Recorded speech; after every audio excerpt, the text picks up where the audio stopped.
What do you think is the most likely way Mount Everest would kill you? Most people would probably say a fall. And that can absolutely happen. But on Everest, that's only one small part of the story. Because this mountain can kill you long before the summit, long after the summit, and sometimes without anything dramatic happening at all. It can bury you under collapsing ice in the Khumbu Icefall. It can let the altitude slowly shut your body down until your brain swells, or your lungs start filling with fluid. It can trap you in a traffic jam so high above sea level that every minute burns through the oxygen keeping you alive. And in an environment this extreme, even a small problem, something that would be survivable on almost any other mountain, can quietly become the end of you. That's what makes Everest such a brutal place to climb. The most recent years without known deaths on the mountain are 1977, in which only 2 people reached the summit, and 2020, when permits were suspended by Nepal because of the pandemic.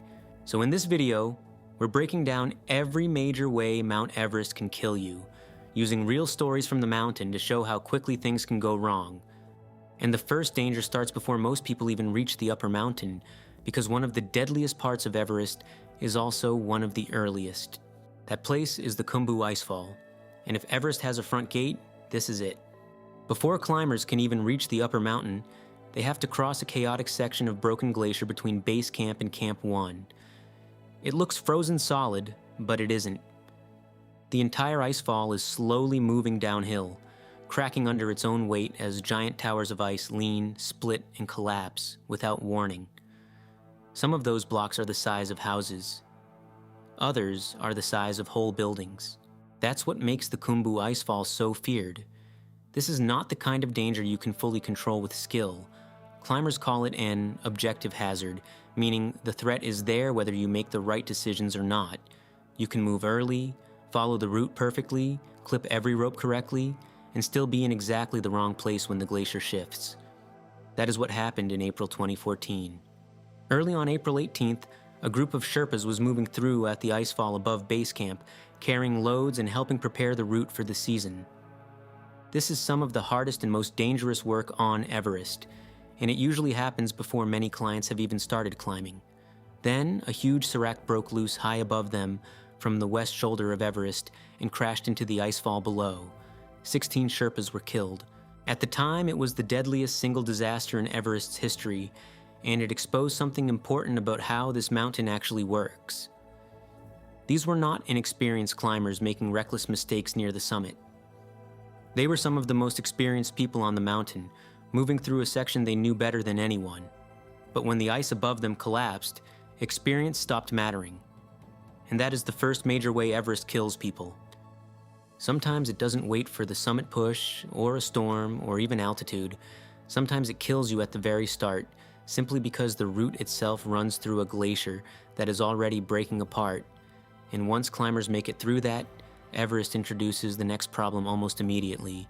Because now, the danger is no longer above them, it's under them. Khumbu Icefall is not just a collapsing glacier. It's also split open by crevasses that can be enormous. Some are narrow enough to step over. Others can be 15 feet wide or more, and many are well over 100 feet deep. In the middle of the icefall, they don't look like cracks in the snow. They look like the mountain has been torn open. And the only way through is often a ladder. Sometimes one ladder, sometimes 2 or 3 tied together, stretched across a gap with crampons on your boots, a fixed rope in one hand, and nothing underneath you but blue ice disappearing into darkness. That's not a rare emergency on Everest. That's just part of the route. And in May 2018, it almost turned deadly in exactly the way you would expect. 2 Sherpa climbers were crossing a ladder over a crevasse in the Khumbu Icefall when the ladder slipped into the gap beneath them. Both men dropped into the crevasse together, hanging only because they were clipped into the fixed safety line. They survived. But that's what makes the story so useful. It shows how little margin there really is on Everest. This wasn't a summit push in the death zone, and it wasn't some reckless mistake on an exposed ridge. It happened low on the mountain, on a prepared route, in one of the most routine parts of the climb. And it still became a near disaster in seconds. If either climber had been unclipped, clipped incorrectly, or simply hit the ice the wrong way, that same moment could have become fatal. And that's what makes falling on Everest different from how most people imagine it. It's not always one huge plunge off a cliff. Sometimes it's a single bad step over a crevasse, a crampon catching badly on a ladder rung, or one moment of lost balance in a place where there is simply nothing below you. And once climbers get above the icefall, Everest keeps that same danger, but changes the terrain. Because higher up, the ladders disappear, and the exposure gets much worse. If you make it past the icefall, Everest stops trying to throw you off the mountain and starts doing something much stranger. It starts taking away the air. Above about 8,000 meters, or 26,247 feet, climbers enter what's known as the death zone. That name is not dramatic branding. It is a medical description. At that altitude, there is so little oxygen in the air that even if you are standing still, your body is no longer recovering. It is slowly breaking down. Your muscles weaken, your thinking slows, your judgment gets worse, and every simple movement starts costing far more energy than it should. That's why Everest can kill people without an avalanche, a fall, or even a storm. Sometimes the mountain just lets the altitude do the work, and one of the clearest examples is David Sharp in 2006. Sharp was a British climber attempting Everest with minimal support on the northeast ridge. Late in the climb, near the area known as Green Boots Cave, at around 8,500 meters, he became incapacitated high in the death zone. Reports differ on exactly how much oxygen he had left and exactly when he stopped being able to continue, but what is clear is that he ended up stranded at an altitude where even sitting still can become fatal. Dozens of climbers passed him during the summit window. Some believed he was already beyond saving. Some reportedly tried briefly to help, but at that height, even a strong climber is often barely functional. Moving an unresponsive person down is almost impossible. Sharp died there, and the incident became famous not just because of the controversy, but because it showed something uncomfortable about Everest. In the death zone, the mountain does not need a dramatic accident. It can simply reduce a human being until they can no longer think clearly, move efficiently, or save themselves. And that is where Everest starts becoming truly different from lower mountains. Because once the air itself is trying to shut you down, the next danger is even worse. It's not just that you can't breathe, it's what happens when your brain and lungs start failing because of it. And that is where Everest's next danger begins. Because once the altitude gets high enough, it doesn't just make climbing harder. It can start shutting down the body in very specific, very dangerous ways.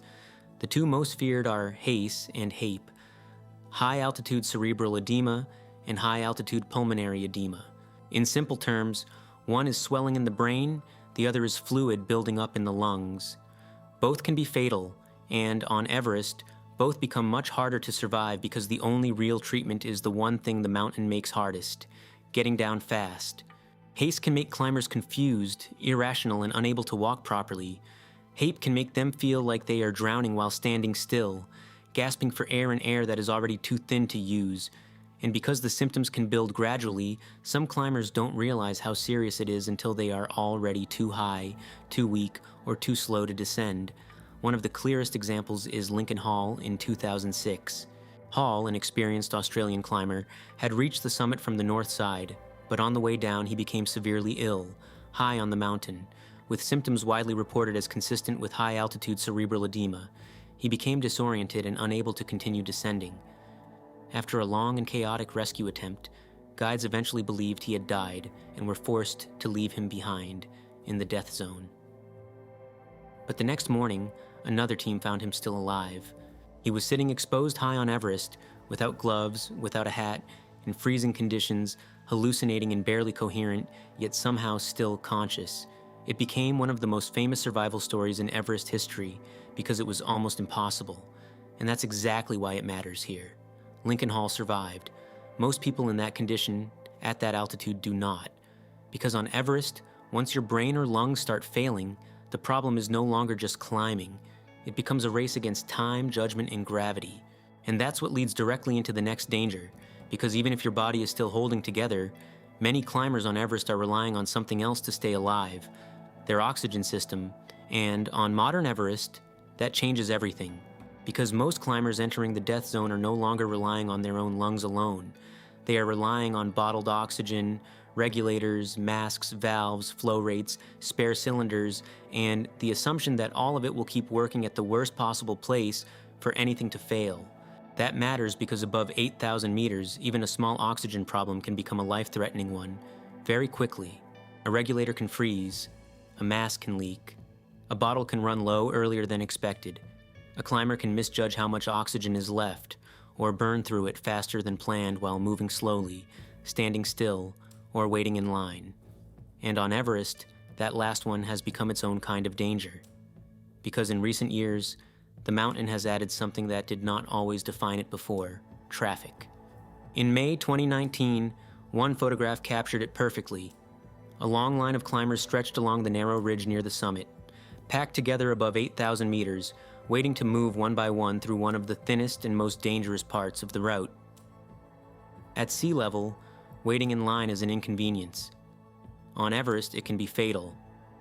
Every extra minute at that altitude means more cold, more exhaustion, and, for many climbers, less oxygen left in the system that is keeping them functional. That season, Everest saw 11 deaths. Not all of them were caused by crowding alone, and it would be lazy to pretend they were. But guides, climbers, and multiple major reports all pointed to the same problem. Too many people were spending too long in the death zone. When your body is already deteriorating, and your oxygen supply is being drained by delays you cannot control, the margin between a successful descent and a fatal one can become shockingly small. And that is what makes oxygen failure on Everest so dangerous. It is not always one dramatic moment where a mask suddenly stops working. Sometimes it is slower than that. A queue that lasts too long, a flow rate set wrong, a bottle that empties earlier than expected, a system that technically works right up until it doesn't. And if the thin air doesn't finish you first, Everest has another way of doing it: the cold. High on Everest, cold is not just something you endure, it is something that starts taking away your ability to function. First, it hurts, then it numbs, then it makes simple tasks, clipping a rope, adjusting a carabiner, opening an oxygen valve, suddenly much harder than they should be. And at that altitude, losing dexterity is not a minor inconvenience. It can be the beginning of the end. That's what makes cold on Everest so dangerous. It rarely kills in one dramatic moment. More often, it weakens you just enough to make every other problem worse. Your hands stop working properly.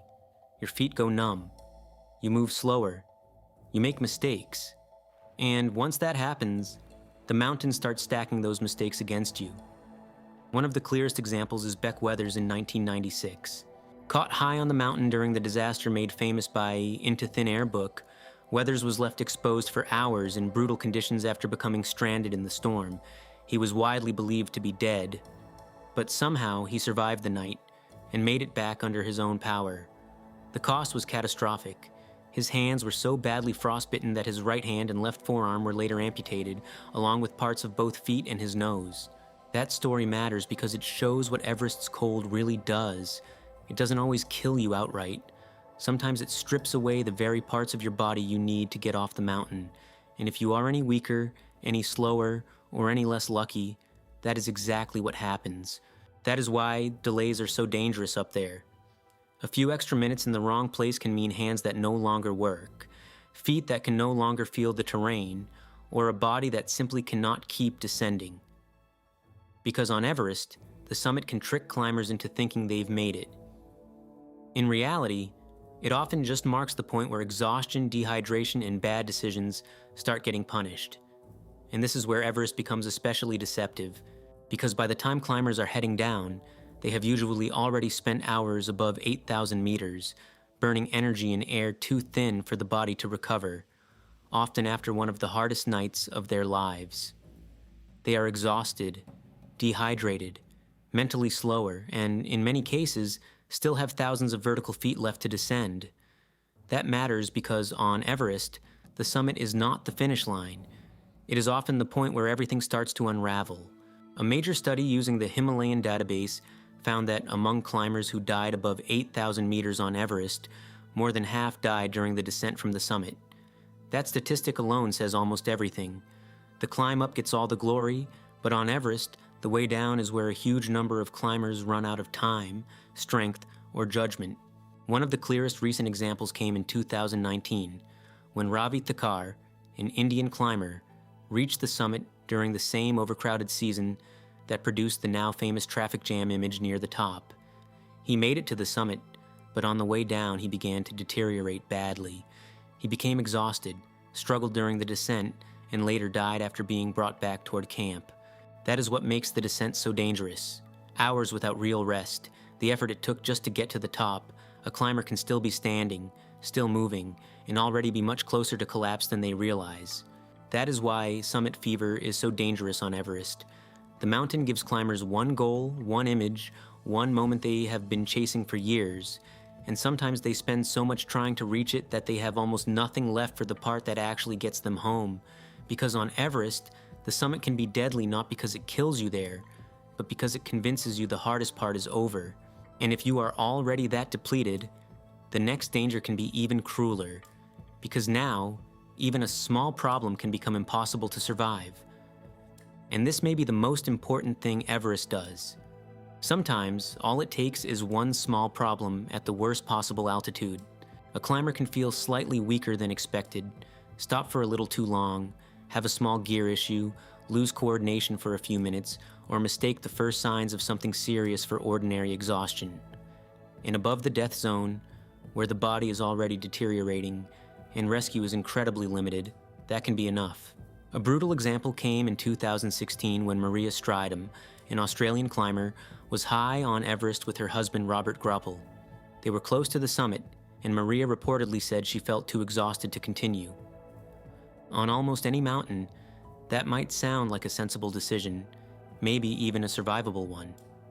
But on Everest, "I'm just exhausted" can be a fatal misunderstanding. What looked like ordinary fatigue was likely the beginning of severe altitude illness. As they descended, Maria's condition rapidly worsened. She became incoherent, began hallucinating, and lost the ability to function normally. Robert stayed with her, shared oxygen, and reportedly gave her dexamethasone when it became clear this was far more serious than simple exhaustion. But by then, they were already too high, too exposed, and too far from meaningful rescue. Maria lost consciousness and died on the mountain, and that is exactly the point. The initial problem did not look dramatic. It looked like fatigue, just being tired, just not feeling right. On Everest, that can be enough to start a chain reaction you cannot stop. And sometimes, the final trigger is so small no one even fully knows what it was. In 2021, multiple climbers died at or above Camp 4, the South Col, at around 7,950 meters, without any obvious avalanche or major fall to explain it. Among them were a Swiss climber and an American climber. Reports did not establish a single dramatic cause. That uncertainty matters. But, in a way, it also says everything. At that altitude, a relatively small failure, a gear problem, a minor medical event, a brief loss of strength, one bad decision, can leave a climber stranded in a place where even experienced teams may have no realistic way to save them. And that is Everest's final trick. By the end of the climb, the mountain often doesn't need a major catastrophe. It just needs you to be slightly weaker, slightly slower, or slightly less functional than you were an hour earlier. And up there, that can be enough. Everest has now claimed more than 340 lives, easily the most of any 8,000-meter peak, not because it is the technically most difficult, but because more people have tried to stand on top of it than anywhere else. And to be fair, in the modern era, it has become much safer than it used to be. Better forecasting, fixed ropes, bottled oxygen, stronger logistics, and far more experience on the route have all changed the mountain. The overall death rate today is far lower than it was decades ago, even as the crowds have grown. But as this video shows, safer on Everest is still a very relative word. So after all of that, would you risk everything that can go wrong just to stand on top of the highest mountain on Earth? Let me know what you think in the comments. If you enjoyed this video, please like, subscribe, and check out my other stuff. Thanks for watching.